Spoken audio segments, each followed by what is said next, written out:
వార్త బీఆర్ఎస్ మాజీ సీఎం కేసీఆర్ సంచలన నిర్ణయం అంటూ లేటెస్ట్ అప్డేట్ అయితే రావడం జరిగిందండి.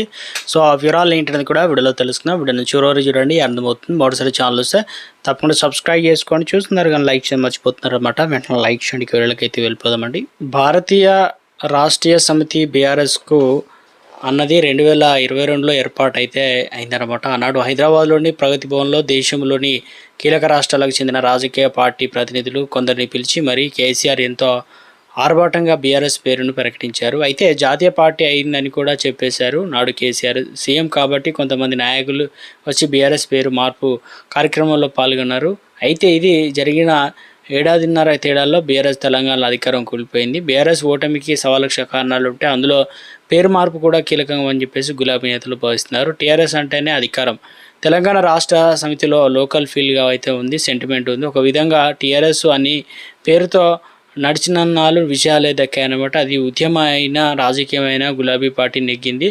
కానీ బీఆర్ఎస్ ఎప్పుడైతే మార్చారో నాటి నుంచి వరుస పరాజయాలు పట్టుకొని వేధిస్తున్నాయి. 2023 చివరిలో జరిగిన శాసనసభ ఎన్నికల్లో అధికారం పోయింది. 2024లో జరిగిన పార్లమెంట్ ఎన్నికల్లో ఒక్క సీటు కూడా దక్కలేదు.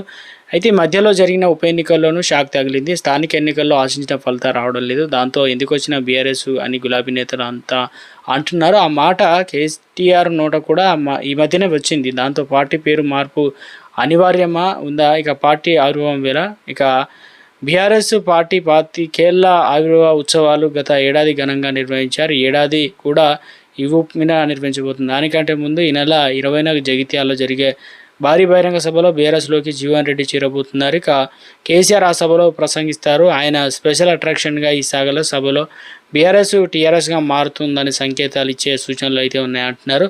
ఆ తర్వాత ఈ నెల 20న జరిగే బీఆర్ఎస్ ప్రజాప్రతినిధుల సభలోను అయితే పేరు మార్పుతో తీర్మానం చేస్తారని అంటున్నారు. ఫ్రీజ్ గడువు పూర్తి అనమాట. ఏ రాజకీయ పార్టీ పేరైనా 3 ఏళ్ల వరకు కేంద్ర ఎన్నికల వద్ద ఫ్రీజ్ చేయబడుతుంది.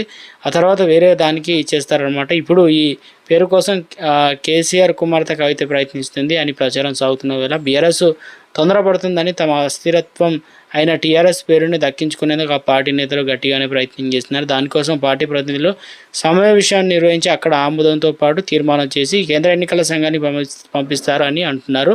ఈ ప్రక్రియ పూర్తయితే సాధ్యమైనంత తొందరలోనే టీఆర్ఎస్ పేరు గులాబీ పార్టీకి దక్కుతుందని అంటున్నారు. మొత్తానికి గతంలో జరిగిన తప్పులను పొరపాటును సరిదిద్దుకుంటూ బీఆర్ఎస్ నేతలు అడుగులు వేస్తున్నారు. మరి ముందున్న గులాబీ రోజులేనా అంటే కాలమే చెప్పాల్సి వస్తుంది.